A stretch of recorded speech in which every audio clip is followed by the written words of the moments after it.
네, 안녕하세요. 오늘은 자금 조달 계획서가 계획과 달라진 경우 같이 볼게요. 투기과열지구, 서울에 집을 사요. 그러면은 자금 조달 계획서와 관련 증빙을 제출해야 되죠. 이렇게 생긴 자금 조달 계획서를 작성하고 여기에 기재한 자금에 맞는 자금 조달 증빙을 준비해서 제출해요. 예금이라고 적었으면은 예금 잔액 증명서, 증여라고 적었으면은 증여세 신고서, 또 차입이라고 적었으면은 차용증을 준비해서 제출해요. 만약에 이 증빙을 제출할 때 아직 이런 증빙들이 준비가 안 돼 있다, 나올 수가 없다, 그러면은 왜 없는지 그 미제출 사유서를 같이 준비해서 제출하면 돼요. 그런데 이렇게 해서 자금 조달 계획서와 증빙을 다 제출해서 끝났어요. 그런데 나중에 실제 자금 조달이 계획서와 달라지면 어떻게 되냐? 막 불이익이 있는 거 아니냐? 너무 이렇게 노심초사 하시는 분들이 있는데 대부분의 경우에는 문제가 없어요. 이건 약간 딴 얘기인데 대통령 선거 또는 지방선거 할 때, 선거할 때 공약이 많이 나오죠? 요 후보들의 주변에는 어마어마한 분들이 있을 텐데 그 사람들이 모여서 만든 약속조차 대부분 달라지고 안 지켜져요. 기재부, 꼼꼼하고 똑똑한 사람들이 많은 그 기재부에서 세금을 세수 추계를 내는데 이것도 크게 달라질 경우가 있죠. 개인들의 자금 조달 계획서 달라지는 게 당연하다고 생각해요, 저는.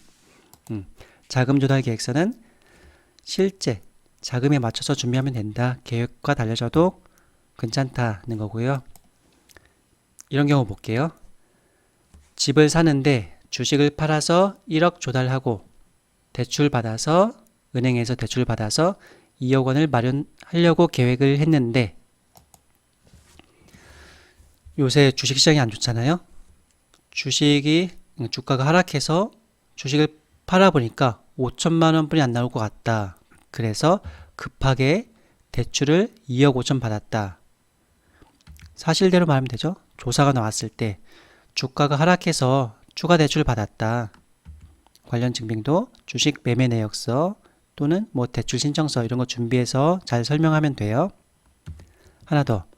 지금 집을 사는데 이 집을 나중에 전세 줄 거예요. 그때 전세 줄 금액을 한 5억 정도로 생각하고 있고 1억 정도는 아버지에게 증여받으려고 생각하고 있어요. 계획하고 있어요. 그런데 부동산 시장이 안 좋다 보니까 전세가 5억에 예상했는데 4억뿐이 안 돼요. 그래서 나머지 추가로 아버지한테 2억을 증여받았어요. 실제.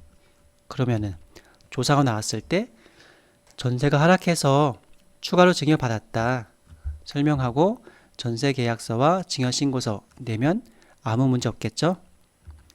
그러면 언제 문제가 되냐?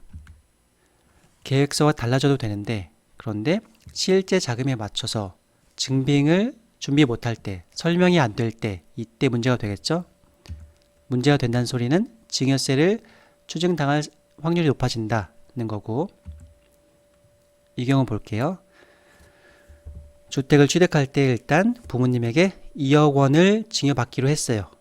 계획을 하고 있는데 중간에 알아보니까 2억 원은 빌리면은 세금이 없다더라. 빌리는데 또 무이자로 할 수 있다더라. 그래서 실제 증여를 안 받고 증여세 신고를 안 하고 빌렸다고 했어요. 나중에 조사가 나왔을 때 증여 받으려고 했는데 안 받고 그냥 빌리기로 했다. 그래서 증여 취소했으니까 증여세 신고는 없겠죠. 대신 차용증을 냈어요. 그런데 2억 원을 증여받으려고 했는데 세금이 아까워서 빌렸다. 그런데 또 알아보니까 무이자로 빌릴 수 있는 금액이라서 이자를 안 주고 있었다. 여기까지는 좋은데 원금, 뭐 많은 원금도 아니에요. 약간의 원금이라도 상환한 게 안 보여요. 차입증명이 이자도 없고 원금 상환도 없고 그냥 단순히 이 종이 쪼가리, 차용증이 하나 있는 거예요. 이런 상황이라면은 아무래도 증여세를 추징당할 위험이 높아지겠죠. 자금 조달 계획서가 달라져도 되는데 실제 자금에 맞춰서 증빙 준비가 안 된다, 설명이 안 된다, 그러면은 증여세를 추징당할 위험이 높아진다는 거고요. 반대로 실제 자금에 맞춰서 증빙 준비가 되면은 계획서와 달라져도 괜찮다, 큰 문제 없다는 거였어요.